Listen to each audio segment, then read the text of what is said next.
God's discretion. He's not giving liberty to all men. It's given at God's discretion. God does not owe you a second chance. God does not owe you a third chance.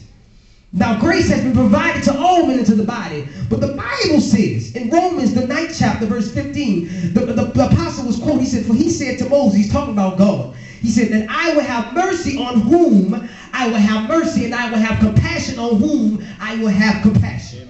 What he was saying, that mercy is given at God's discretion. That's why a lot of times folks don't understand that you can have two people that grew up the same way, been in the same church, and one can do one thing and other do the same thing, and one can lose his life and another live. Amen. It's because of the Lord's mercy that we are not consumed.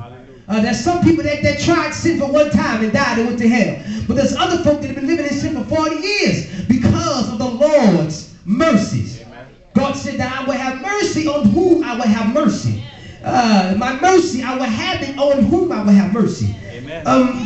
God's mercies are not guaranteed unto us. They're not the mercies endure forever, but you're not guaranteed another chance. You're not guaranteed a second, a third, a fourth, a fifth chance. Paul said, I dare not frustrate the grace of God. Amen. Romans the 9th chapter, verse 16 says, so then it is not of him that willeth, nor of him that runneth, but of God that showeth mercy. What the scripture is saying is not man's judgment, hopes, or wishes, or ambitions, but by the will and wisdom of God that God showeth mercy. It does not make sense why one person can live and another person can die. It does not make sense that you can have life and he have death. But it's because of God's will and wisdom that we have mercy, because his compassions fail it not. Oh, give God another hand clap of praise. There's a difference in the understanding of mercy. See, understanding of mercy as opposed to grace. See, mercy is mercy. In dealing with grace, the freeness of God's love is the central idea, meaning that grace is the thing that provides you a way to salvation, an opportunity, a door of opportunity, a doorway of life, a door of salvation. It's the grace of God. The Bible said that we are saved through grace. We are saved by grace. We are saved by grace. But in dealing with mercy, emphasis is placed on the person that is in a situation that cannot get to grace. See, mercy allows us to get to grace. But the Bible says that it's because of the mercies of God that we are not consumed. So you got to ask yourself that I see grace and I see mercy. But in order to get to grace, I have to first have some mercy. Because there can be a doorway of opportunity. There can be a door of salvation. But if I cannot find the door, I shall die in my sin. Oh, but God says because of the mercies of God that I'm not consumed. Hallelujah. Oh, give God another hand clap of praise. It's the mercies of God, and the mercies and graces of God should not be taken for granted. You got to understand that, like I said, it's a door of safety, it's a door of opportunity. And then grace provides a way of salvation because God extended grace now unto all men. Grace is given to the Jew and Gentile alike. But in order to get to grace, you have to first get by mercy. Because mercy allows you to get to grace because you have a way of salvation. But if you don't know about it, you will die in your sin. Oh, good God Almighty. That's why the world is acting the way it's acting. That's why sin is running rampant in the land. Because God is pouring out his mercy. He's giving people chances after chances. Third, fourth, fifth, 20, 10, 40, 100 chances to get it right.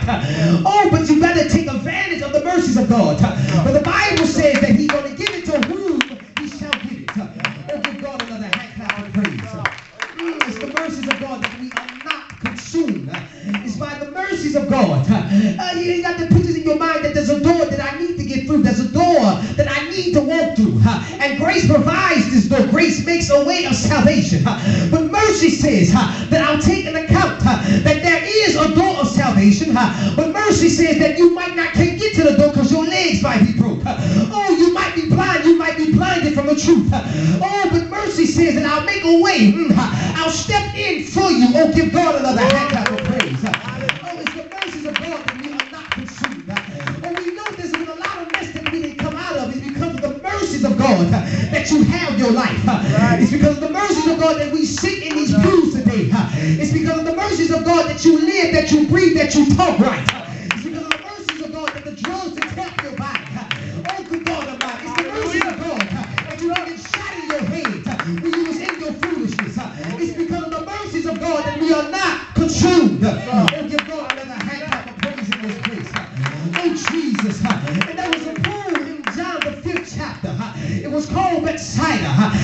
Jesus came to the pool, and it was full of a multitude of impotent folk, the blind, the halt, the withered, the lame, the sick, and elderly. And they was waiting for the angel to trouble the water. This was a form of grace. This was a type of grace, a way of salvation, a way of hope, a way out the misery. But there was a man, 38 years old, that couldn't get to the water. Oh, Jesus, he saw grace in action. He saw the door of opportunity in action, but he couldn't get to it. But Jesus came to the man, and he said, will thou be made whole? Oh, Jesus, but here comes the man, and he begins to give God all kinds of excuses. I have no man to put me in the water. I can't make it to grace, Jesus. But Jesus looked at him, and I'm paraphrasing, but Jesus looked at him, and I can imagine the Lord saying, I asked you, will you be made whole? I asked you, will you be right? I didn't ask you what your situation was. Oh, he was asking, do you want to be right? Oh, do you want to be whole? Oh, but I bring mercy to you today. Oh, I know you can't get the grace. Oh, but I'm he that causes the angel to trouble the water. I'm he the life giver. Oh, give God some praise in this place. It's the mercies of God that we are not consumed. Oh, Jesus. It's the mercies of God. In Matthew, the 9th chapter, verse 27, the two blind men cried out, and they said, have mercy upon us, O God. In Matthew, the 15th chapter, the 22nd verse, the Canaanite woman said, have mercy upon me. Oh, for my daughter is vexed with the devil. Matthew, the 17th chapter, verse 25. Oh, the man said, Lord, have mercy upon my son, for he is a lunatic. It's because of the mercies of God that we are not consumed. And Jesus looked at the impotent man, and he said, will thou be made whole? He was trying to tell him, will you want to be right? I got power to make you right. I know that you're looking at grace, and you're trying to get to grace. Oh, but I've come in the form of mercy. I've come to give you another chance. And the question that is posed to us tonight is, do you want to be right? Will you be made whole? Or will you be made in your sin? Oh, give God a hand clap of praise. Oh, Jesus, I feel the anointing. He says that it's the mercies of God that you still have life in your body. Oh, you know that you ain't been living right. Oh, some of us ain't been living right. Some of us been half-stepping it. Oh, but God says it's because of the mercies that I'll give you life. Oh, I've come to warn you today. Do not frustrate the graces of God. God has given us mercies, but some of us don't want to be right. But I've come to tell you tonight, Jesus, that mercy endures forever. But God will not always stand by in your foolishness. There's coming a day of reckoning. There's coming a day that you got to pay for what you've done.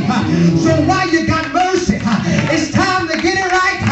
Who can stand in the house tonight and say, Lord, I want to be right. Lord, I've got to be right. I've got to have mercy. And I've got to have grace. I've got to have power. And I've got to be holy. And I've got to be righteous. But I'm going to let you a secret in that if you